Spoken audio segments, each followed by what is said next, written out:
Le programme Entre Femmes vient pour vous donner la bonne direction pour votre cocon familial, votre travail, vos relations, mais principalement pour votre intérieur.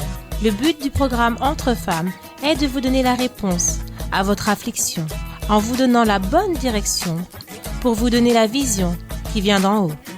On est à l'antenne de Entre Femmes.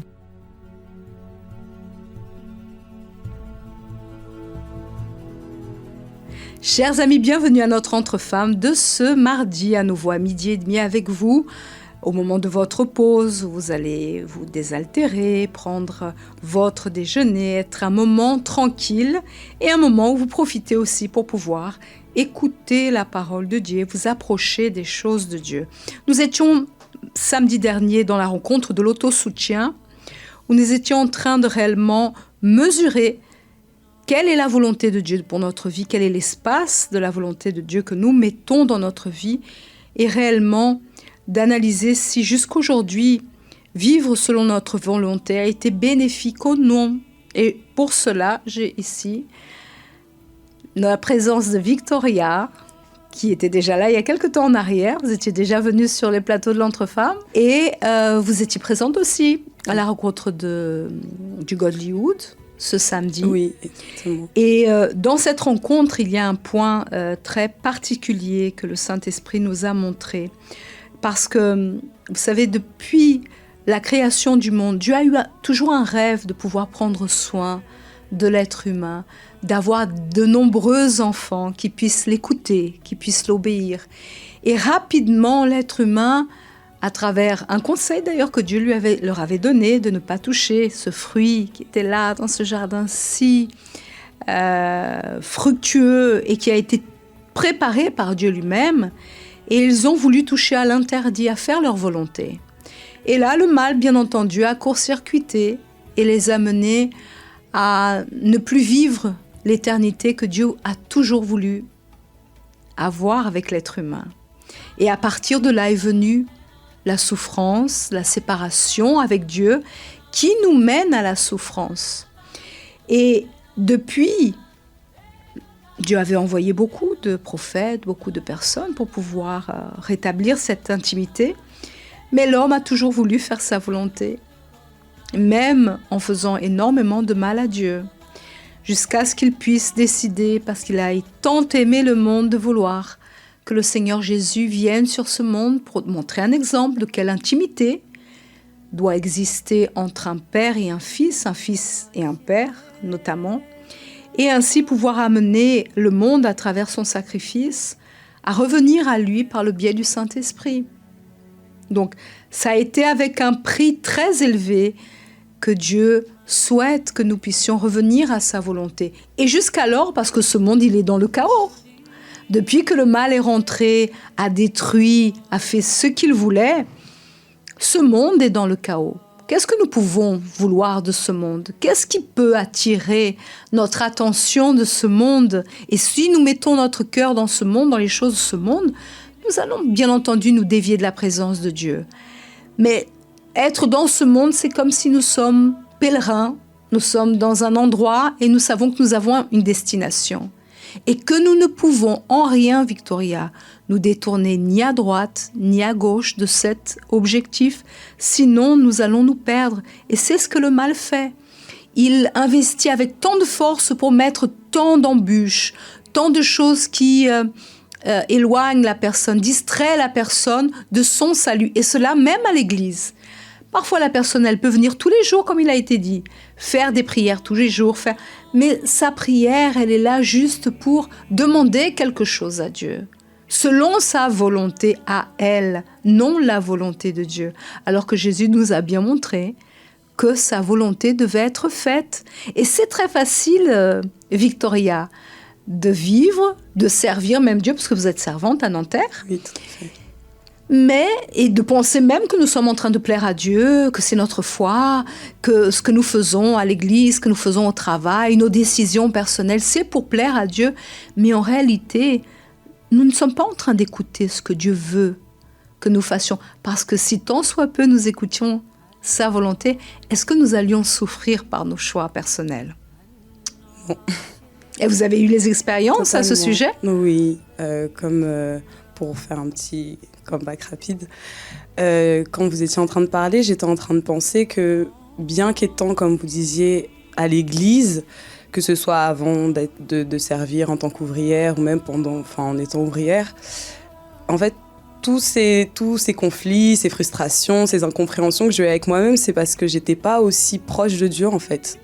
Pour plus que, comme vous disiez, que je pouvais être là, faire les choses, que ce soit quand je suis arrivée, m'investir dans un groupe jeune, que ce soit après même en tant que collaboratrice ou ouvrière, j'ai pu participer aussi au travail du Godlywood, etc. Beaucoup de choses faire, mais c'était cette proximité avec Dieu qui me manquait pour vraiment connaître sa volonté, parce qu'au final, vu que j'étais loin, donc j'étais plus dans le faire, et ça me permettait pas en fait d'écouter sa voix.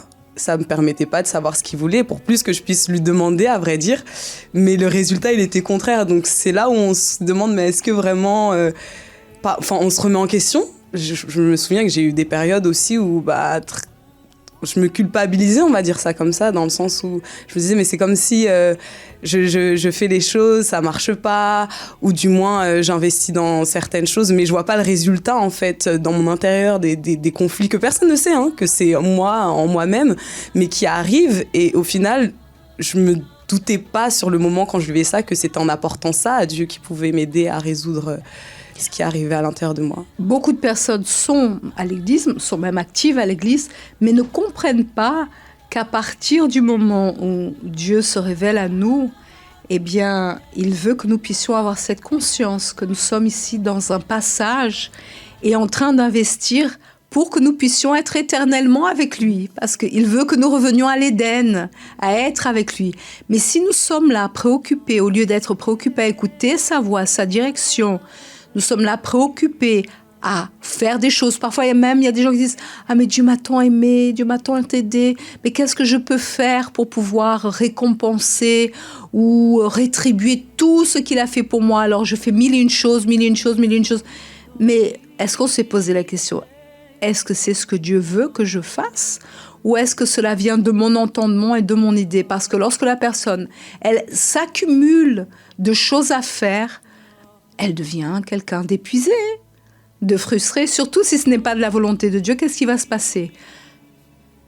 Il n'y aura pas de résultat, comme vous le dites, se sentira de plus en plus coupable, de plus en plus inadéquate, mais ce n'est pas parce que Dieu ne l'aime pas. Là, c'est une porte ouverte pour qu'il vienne bombarder l'entendement de la personne, et là, il va investir avec force pour tromper la personne. Il va investir en tout, et d'ailleurs même pour utiliser le nom de Jésus pour éloigner la personne du principal qui est Dieu et du salut que la personne doit avoir.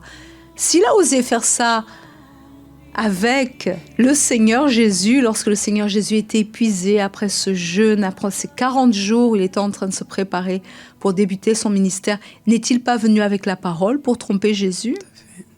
Comment pensons-nous être si fortes, si intelligentes pour pouvoir décider quoi que ce soit de notre vie? Et encore utiliser le nom de Jésus, dire non, mais c'est pour lui. Pourquoi les choses ne changent pas? Et après, le problème, c'est que beaucoup finissent par se comparer à l'un, à l'autre, à l'une, à l'autre. Ils voient, mais elle avance, mais pourquoi je reste là? Type, même, je fais des choses encore plus qu'elle, ça fait si longtemps, je suis là toute la semaine, je fais tant de choses pour Dieu, tant de sacrifices à sa manière pour Dieu, mais peut-être que l'autre, et certainement l'autre, est en train d'écouter ce que Dieu veut et réaliser ce que Dieu veut. Et ça, c'est complètement différent. Tout à fait. Et c'est le fait aussi de l'accepter, en fait. Dans le sens où on peut dire oui, de bouche. Mais au fond, on se rend compte qu'on ne l'accepte pas. On n'accepte pas la volonté de Dieu. Pour plus qu'on soit là, présente, qu'on agisse même, je pourrais dire, de la manière dont il est bon d'agir. Mais au fond, est-ce que c'est vraiment la volonté de Dieu? Mais je reste au milieu parce que je ne sais pas, parce que je n'écoute pas. Il y a une chose intéressante, vous étiez en train de nous parler tout à l'heure qu'en ce moment, vous avez l'opportunité, le privilège d'être avec votre papa, parce que durant beaucoup de temps, vous n'avez pas habiter avec Oui, lui? oui. En fait, mes parents ont divorcé à l'âge de mes 14 ans. Après, j'ai plus vécu avec mon père. Pendant combien de temps? Jusqu'à maintenant. 12 ans, voilà. 12 ans. Ouais, 12 ans. J'ai 26 ans aujourd'hui. et c'est vrai que là, tout récemment, en fait, j'ai l'opportunité. Depuis quelques mois, je vis avec lui. Donc, en gros, vous avez l'opportunité de reconstruire c'est ça, totalement. une communion, une relation avec votre père. Et aujourd'hui, vous avez l'entendement que le père doit être la tête. Ça. Et vous êtes la fille. Donc, Exactement. Normalement, une fille écoute les conseils de son père. Est là pour l'aider, mais il y a une certaine soumission. Et dans l'actualité que vous êtes en train de vivre, est-ce que réellement vous avez vécu cette parole ou cette volonté de Dieu, ou de votre côté, sans vous rendre compte, il y a eu une résistance? Il y a une résistance. Il y a une résistance que même moi, ça m'a surprise, mais c'est là où j'ai eu besoin de m'arrêter en fait. J'ai eu besoin de m'arrêter, de voir ce qui causait ça, parce qu'au final, le résultat, il se portait à l'extérieur, mais finalement, c'était le résultat de ce qu'il y avait à l'intérieur de moi. Et qu'est-ce qui se passait dans la pratique, au jour le jour? C'était que ce soit des propositions d'aide pour différentes tâches ou des choses banales du quotidien en fait, que je voulais prendre les devants, me dire j'ai vécu seule pendant plusieurs années aussi, donc le fait d'accepter de l'aide, c'est comme si je sais pas, pourtant ça me coûtait rien, que ce soit porter une chose, que ce soit aider pour une certaine tâche, mais il y avait cette résistance.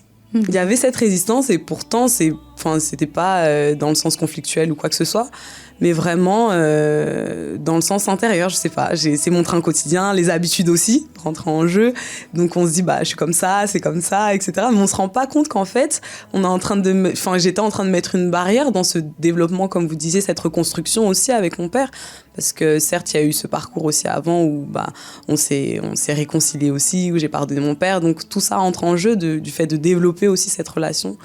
Et ça m'a beaucoup impacté et marqué par rapport à cette rencontre. Mais le fait que vous puissiez dire non et ne pas accepter son aide, est-ce que ça vous rapprochait de lui, ou est-ce que ça vous éloignait de lui? Au contraire, des fois, ça pouvait être même à table, en fait. Je me disais, je restais en train de cogiter avec une chose simple. Et au final, j'étais là, sans rien dire. Et au fond de moi, je me disais, il faut pas que j'agisse comme ça, mais c'est comme si j'arrivais pas à agir autrement. C'est comme si sur le moment, j'arrivais pas à agir autrement. Et je me disais, mais pourquoi?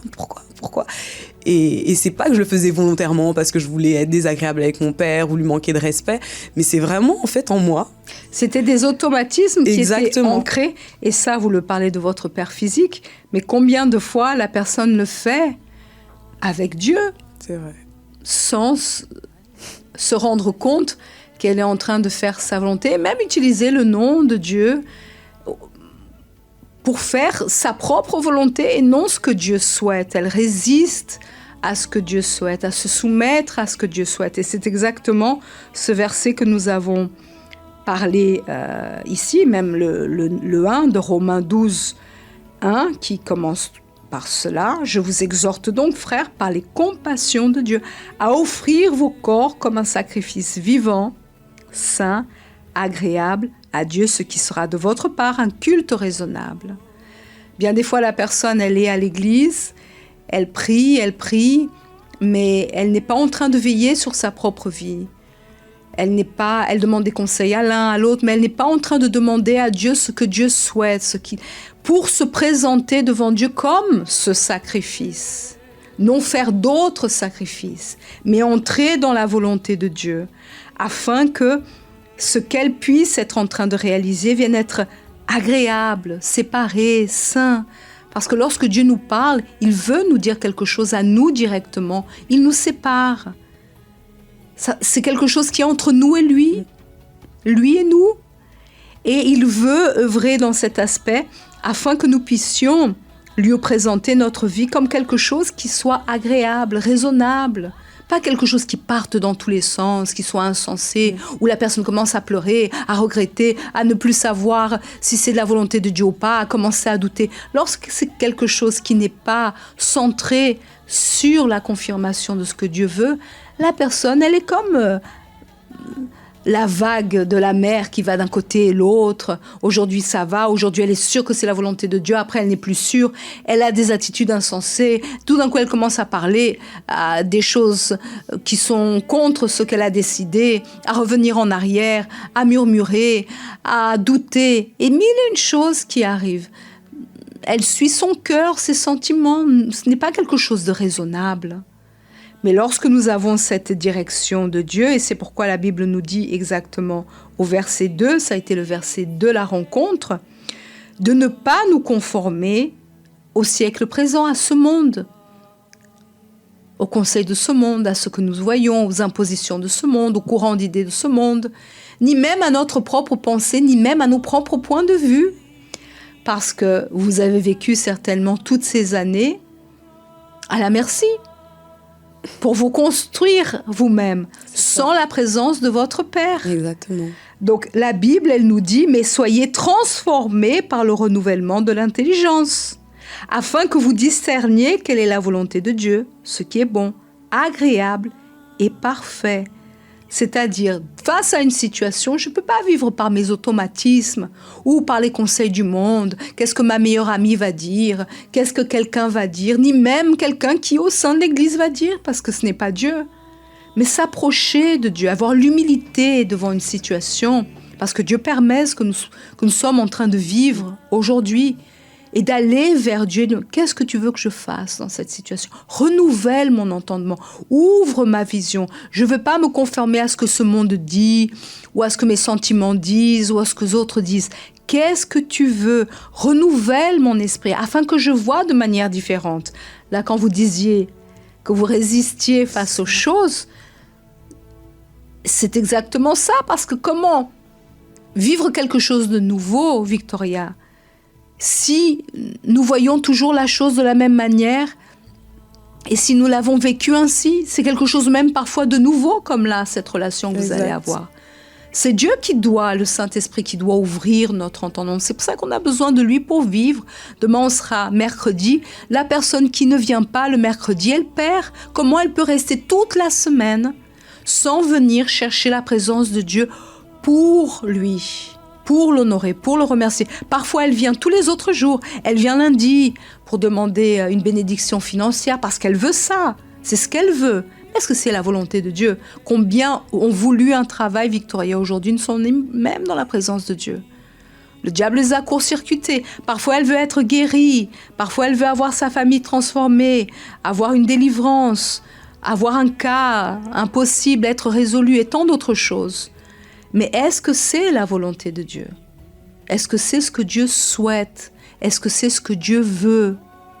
Est-ce que j'entre dans la volonté de Dieu et qu'il transforme ma volonté? Parce que s'il m'a amené au centre d'accueil, c'est pour avoir une histoire avec moi. C'est pas seulement pour que j'ai une bénédiction, quelque chose, et point final, et je continue à vivre comme je le souhaite. C'est réellement pour que je revienne à l'Éden, que je vive mon éternité avec lui. Et pour cela, j'ai besoin de me modeler, d'être transformée, d'être renouvelée pour que je puisse penser comme il pense et avoir le Saint-Esprit comme seul guide. Mais combien de fois les choses sont différentes parce que nous ne mettons pas le Saint-Esprit à sa place? C'est exactement ça, madame, parce que je me dis, si j'avais pas déjà eu cet investissement antérieurement, peut-être que cette situation, je l'aurais pas comprise et qu'au final, je serais pas ici non plus pour pouvoir faire ce retour. Et ça, c'est bien important ce que vous dites sur le mot de comprendre. Dieu nous donne ce don. C'est un don qui vient du Saint-Esprit. C'est pour ça que je dois m'approcher du Saint-Esprit, qui est le don de l'entendement, de l'intelligence, de se comprendre à soi-même. Parce que bien des fois, les personnes, elles font les choses de manière mécanique en raison de souffrances qu'elle a eues. Type, c'est peut-être pas votre cas, mais beaucoup de jeunes femmes qui seraient dans votre cas. Mon père ne s'est pas occupé de moi pendant toutes ces années. J'ai été quelqu'un qui a dû me construire, lutter. Parfois même, combien d'enfants n'ont même pas une aide financière pour grandir. Leur mère s'est déchaînée pour pouvoir travailler. Elles-mêmes ont dû commencer à travailler très tôt pour pouvoir avoir des conditions pour survivre dans ce monde. Et type, maintenant il vient, Qu'est-ce qu'il a à m'apprendre? Mais c'est Et il veut aider, il veut faire quelque chose, mais je sais me débrouiller toute seule. C'est maintenant qu'il va m'apprendre quelque chose. Donc la personne, elle garde encore son passé et elle est dans une opportunité de tout changer. Mais ses sentiments sont tellement à fleur de peau qu'elle n'arrive même plus à écouter la voix de Dieu parce que elle veut montrer qu'il s'aime d'une manière, parce que la chair est chair. Elle veut même montrer, maintenant c'est mon heure de montrer que je n'ai jamais eu besoin de lui. Vous voyez, sans aucune mauvaise intention. Mais les attitudes vont être si fortes qu'elles vont essayer de faire, de prouver, de blesser même l'autre et de lui montrer. Tu m'as fait souffrir, bah maintenant tu vas voir que j'ai jamais eu besoin de toi. C'est ça. c'est vraiment ça, et même le résumé que vous avez fait, c'est exactement ce que j'ai vécu. Hein. Vraiment, et c'est vrai que j'aurais pu, oui, garder cette pensée-là, cet entendement-là. Bon, c'est vrai que Dieu aussi a travaillé en moi. S'il n'y avait pas le Saint-Esprit dans votre vie, vraiment. Victoria, vous auriez... Et puis, la personne, elle, avec le temps, elle est désarmée parce que certainement, elle regrette beaucoup de choses. Et parfois, elle doit même subir cela, ou ça part dans des bagarres, des problèmes, etc. Mais aujourd'hui, si vous avez eu cet entendement, ce déclic, et vous êtes posé les questions, mais pourquoi je réagis comme ça? Pourquoi je résiste comme ça? C'est le Saint-Esprit qui nous mène à voir la situation de loin, voyez, et de nous poser des questions pour voir c'est bien, c'est pas bien, c'est la volonté de Dieu, et se dire mais quelle est ta volonté, Seigneur? Parce que sincèrement, toute seule, je n'arriverai pas à reconstruire cette relation. Complètement, laisser cette ouverture à Dieu, être vraiment sincère, lui apporter ça. Et être utilisé par Dieu. Parce que imaginez combien de parents même disent, où les enfants sont à l'église ou même servent Dieu. Mais tu aides le monde entier, tu es toujours à l'église en train de faire 1001 choses. Et à la maison, tu ne m'aides pas? Tu ne me comprends pas, moi? Comment va-t-il ou vont-ils vouloir même venir chercher Dieu? Si la personne a une résistance parce qu'elle a encore en elle tout un bagage qu'elle n'a pas laissé entre les mains de Dieu.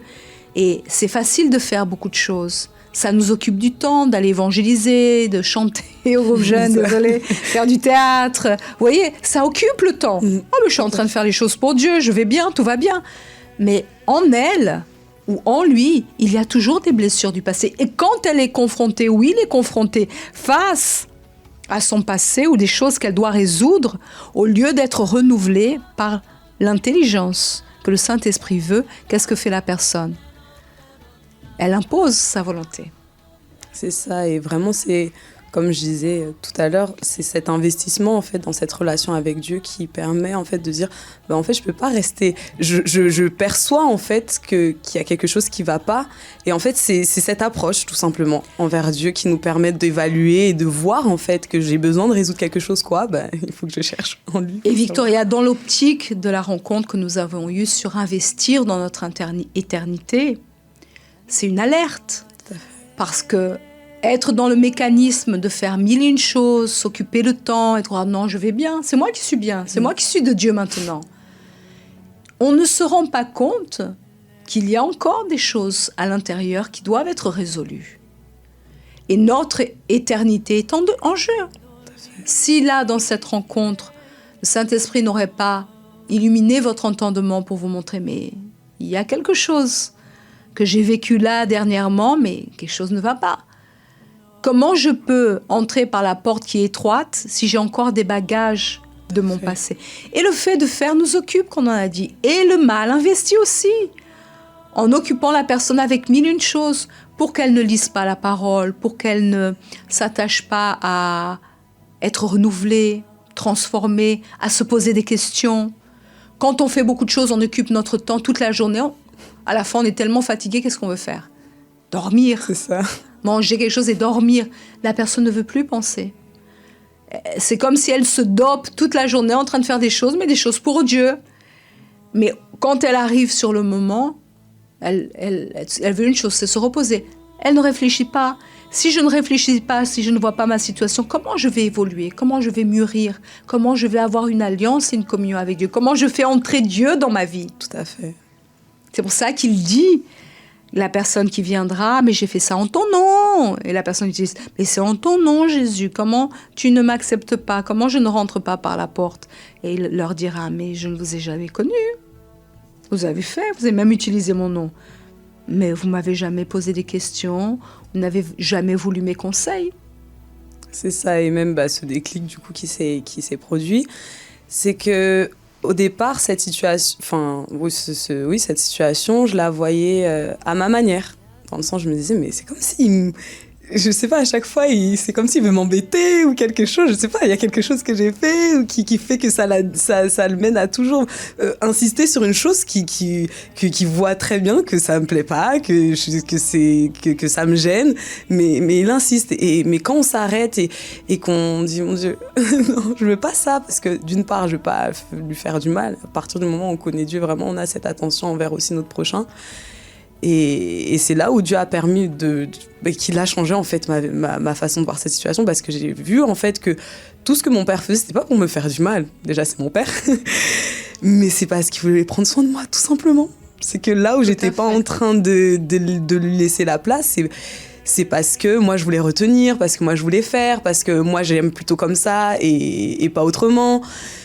Mais au final, c'est moi qui souffrais. C'est moi qui vivais ce conflit-là. Et nous sommes dans cette reconstruction des familles. D'ailleurs, jeudi, on aura un moment spécial et jusqu'à la fin de l'année, nous allons investir dans la famille.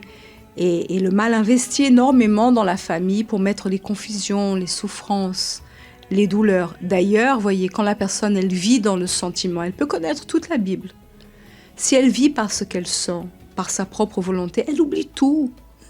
Au moment où va venir une situation même contraire, où par exemple le père, la mère vont dire quelque chose, ou une situation va arriver, la personne, elle veut rétorquer, elle veut faire sa volonté, elle veut imposer ses idées, au lieu de vouloir apprendre ce que Dieu veut. Et elle oublie même le conseil si précieux qu'il y a dans la parole de Dieu, d'ailleurs qui m'a ouvert les yeux des années en arrière sur ma condition, parce que on se voit comme une fille qui est gentille, qui est bonne, parce qu'elle aide ses parents, elle fait des choses, etc. Mais au fond, je n'honorais pas notamment mon père. Et la Bible nous dit que nous devons honorer notre père et notre mère afin que nos jours se prolongent. C'est un commandement qui est accompagné, suivi d'une bénédiction pour toujours. Combien de jeunes sont malades, souffrent, meurent, ont des accidents terribles, perdent leurs jambes, perdent leurs facultés, etc., parce qu'ils ne font qu'à leur tête. Et lorsque je vis par les sentiments, j'oublie complètement. Je peux même connaître la parole de Dieu, mais je ne vais pas me vider pour vivre la parole, pour clamer à Dieu, pour vivre ce qu'il veut, parce que ça requiert, comme ce verset dit, d'ailleurs le premier, un sacrifice vivant. Exact. C'est pas seulement « je connais ta parole », parce que l'évangile est très facile quand on vient à l'église, tous les jours de la semaine, pour prier, demander, taper des pieds, taper des mains, revendiquer quelque chose que je veux de Dieu. Mais une autre chose, c'est vivre la parole de Dieu. C'est savoir que dans cette situation où elle est critique, où je fais face à une situation où je sais qu'une personne qui peut être mon père ou ma mère ne sont pas correctes, mais je dois les honorer. C'est moi qui dois baisser. C'est moi qui dois m'humilier pour vivre la parole. Et peu importe qui ils sont, s'ils ont été gentils, pas gentils, s'ils ont fait le bien, s'ils m'ont fait du mal pendant mon enfance ou pas, peu importe, je dois vivre cette parole. Donc je dois avoir une communication avec Dieu. Je dois clamer devant Dieu, je dois me sacrifier devant Dieu. Seigneur, ça c'est ce que tu veux. Mais en moi, Seigneur, c'est pas ce que je sens. Mais ce qui compte, c'est pas ce que je sens. C'est ce que ta parole veut. Parce qu'en fin de compte, même dans cette situation, ma vie est en jeu. Exactement. Mes jours où ils vont se prolonger, ils vont être réduits. C'est ça. Et pour même revenir là-dessus, c'est vraiment le Saint-Esprit qui doit faire les choses, parce que je me souviens que même une fois, ça arrivait à un point où ça m'a tellement... Je me suis remis en question, mais de manière... Enfin, plus dans le sentiment, en fait. J'ai même appelé mon père, je lui ai dit « Pardon, etc. Je suis désolée pour mes attitudes, etc. » Il a pris ça... C'est rien, il fallait m'en parler, on allait parler, c'est pas grave, je t'aime, etc. Et du coup, je me suis dit « Ah, c'est bon. » Donc il avait même une version plus positive que vous dans l'histoire. Et le temps est passé et c'est revenu. Et c'est là où vraiment je me suis dit, mais je comprends pas en fait, qu'est-ce qui se passe. Et c'est là où même le encore la grâce... Le problème n'était pas en lui en fin de compte. Il était... Non, vraiment en moi. en moi, et c'est là où... Même un poste du Godlywood qui disait « c'est vous le problème ». Dans l'histoire, c'est vous le problème. C'est ça. Et on revient même sur le thème aussi, ne pas se comprendre cause vraiment la souffrance, parce qu'au final, mon père il voyait ça d'une manière type c'est rien, enfin ok, je pensais pas qu'il y avait toute cette ampleur en fait, et moi en fait dans ces sentiments-là, il y avait toute cette ampleur. Et vous voyez l'importance, parce que nous devons témoigner Jésus. Complètement. Et là, comme nous avons besoin, parce qu'avoir un titre à l'église, d'ouvrière, servir Dieu, connaître Dieu, etc., c'est très bien. Mais tous les jours, nous avons besoin du discernement du Saint-Esprit, qu'il nous illumine, qu'il nous transforme, parce que la chair, elle prend rapidement le dessus. Et ça devient même quelque chose d'inconvénient, de ridicule, vous voyez, pour votre père. Il n'y a pas de problème, qu'est-ce qui se passe, etc. Et vous voyez, des extrêmes, nous avons besoin, c'est vital, vous qui nous écoutez. Il est vital d'avoir le Saint-Esprit dans notre vie pour nous diriger, nous guider. Et quand nous l'avons, de lui laisser la place qu'il a besoin. Parce qu'on peut, Victoria, tomber dans des extrêmes. Parce que le diable est spécialiste en train de faire des films, en train de montrer des choses qui n'existent pas, en train d'inventer des choses dans l'esprit des gens, pour que la personne se dévie, reste anxieuse, reste inquiète, agitée. C'est-à-dire, je crois en Dieu, mais je suis agitée. Un problème me fait sortir de ma tranquillité, de ma paix, et on veut résoudre, et on veut parler, on veut faire... Mais ça, c'est parce qu'il manque la direction du Saint-Esprit. Si nous n'avons pas le Saint-Esprit qui nous dirige et qui nous oriente tous les jours, nous sommes en danger constant. C'est comme cet exemple du château, un grand château de cartes que j'ai dit avec beaucoup de sacrifices pour pouvoir faire cela. Je décide de changer la place ou de retirer d'1 millimètre quelque chose, tout s'écroule. Et c'est ça ce que veut le diable. C'est bombarder l'esprit de la personne, la faire mener à être toujours dans le sentiment pour qu'elle puisse avoir une autre direction, une autre option. Et si elle choisit cela, et elle pense parfois que c'est sa volonté, parce qu'il n'y a pas 1001 volontés, ou celle de Dieu ou celle du monde. Donc il faut réellement être attentive à la voix de Dieu. Et il est crucial que toutes celles qui nous écoutent investissent dans cette intimité avec Dieu pour qu'il puisse nous conduire dans ce monde jusqu'à ce que nous partions ou qu'il revienne, parce que nous sommes constamment en danger. Et c'est cette nécessité que nous avons. D'ailleurs, demain, mercredi, nous serons là, au centre d'accueil. J'imagine que vous serez à Nanterre. C'est ça. On invite toujours à 19h30, parce que c'est là où les gens peuvent se réunir. Parfois, c'est même un sacrifice, parce que la personne a « Ah, je ne vais pas venir le soir, parce que c'est plus tranquille. Là, j'ai cette matinée, je fais comme ça. Après, le soir, je suis tranquille, je me repose, ou je regarde ma série préférée. Il y a ça qui passe à la télé, il y a le match de rugby, il y a le match de foot. Mais Dieu nous demande de présenter un sacrifice vivant. Est-ce que je fais les choses parce que c'est plus simple pour moi, ou est-ce que je les fais parce que c'est un sacrifice pour Dieu? Oui, c'est ça, et c'est pour ça que je serai aussi mercredi. Et chaque mercredi, en fait, c'est ça. Et quand on parle de renouvellement, c'est de venir d'une manière différente. Tous les mercredis, c'est pas de venir parce que je dois venir mercredi, parce que c'est important, parce que je sais, parce que... Non, c'est je viens parce que j'ai conscience de ma communion avec Dieu, j'ai conscience du besoin que mon âme a d'être avec Dieu, d'être attachée à Dieu, qui fait que chaque fois que je viens mercredi, alors c'est avec ma vie. Pas par une habitude, voilà, parce que je sais qu'il faut venir, exactement, etc. Mais venir en train de chercher, qu'est-ce que tu veux, Dieu, de ma vie? Qu'est-ce que tu veux de moi? Et je suis là à ta disposition. Et Seigneur, je sais que tu vas me soutenir, m'aider, que toute situation qui viendra, Dieu ne permet pas, Victoria, que les choses arrivent dans notre vie, que nous n'ayons pas les capacités de surmonter cela. Mais bien entendu, si nous nous humilions, si nous cherchons, si nous dépendons de lui, et quand nous dépendons de lui, là, il déverse toutes les conditions pour que nous puissions l'honorer et le glorifier. Nous avons besoin de sa présence et d'être au sein de sa volonté pour ne pas souffrir. Tellement, et ça fait tellement du bien. Et bien entendu, il y a une résistance contre notre chair. Tout à fait.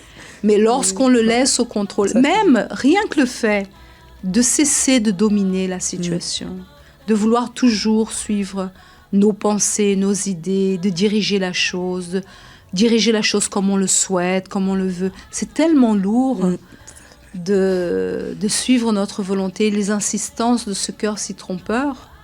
Mais lorsqu'on lâche prise de toute chose et on dit « Seigneur, je confie en toi, agis, montre-moi ce que je dois faire, je vais faire, bien entendu. C'est pas en train d'attendre que les choses tombent du ciel.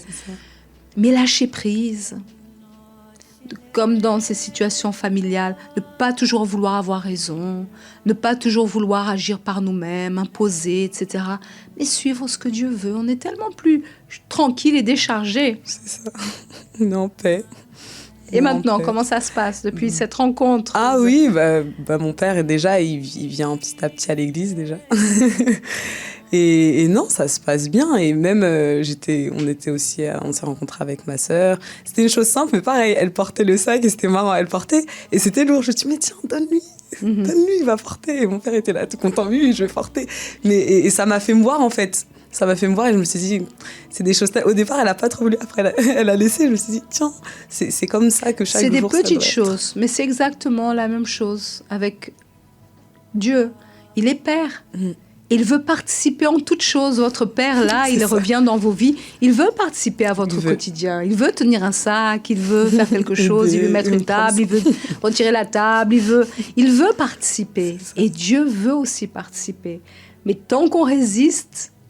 Parce que les choses physiques vont refléter aussi ce que nous faisons et ce que nous sommes intérieurement avec Dieu. Lorsque nous lâchons prise, comme il est heureux de participer dans notre vie, c'est tout ce qu'il veut, c'est tout ce qu'il a toujours voulu avec l'être humain. C'est participer dans la vie de la personne et pouvoir conseiller, orienter, diriger, prendre soin de la vie de la personne. Donc nous souhaitons que vous puissiez profiter de ce moment-là. C'est ça. En plus...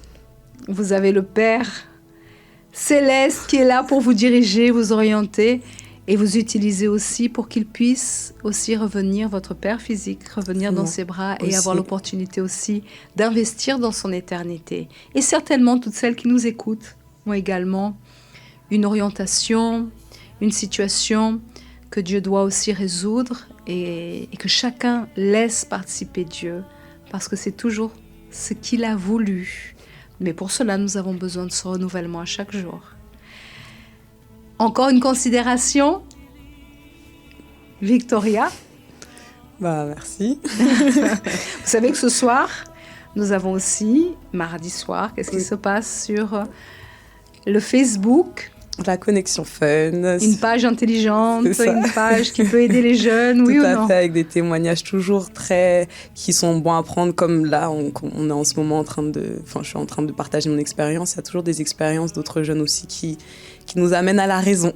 Tout à fait. Sur nous-mêmes pour changer. Et la réunion ou la rencontre, l'émission... On se trouve sur la page Facebook et YouTube. Très bien. France. Et elle est également ouverte tant aux parents comme aux enfants. Exactement. Parce que les parents peuvent comprendre la pensée des enfants quand ils écoutent aussi les expériences. Oui. Et les jeunes peuvent également comprendre aussi qu'ils ne sont pas seuls au monde, ils ne font pas ce drame de dire qu'ils sont tous seuls. C'est ça, à 20h. À 20h, ça a été un plaisir d'être ici avec vous. Merci si également. Vous nous avez pris en cours, eh bien à 23h, nous avons à nouveau cette retransmission sur la radio positive. Que Dieu vous bénisse, Victoria. Merci. Et que Dieu bénisse toutes celles qui nous ont écoutés. À très bientôt.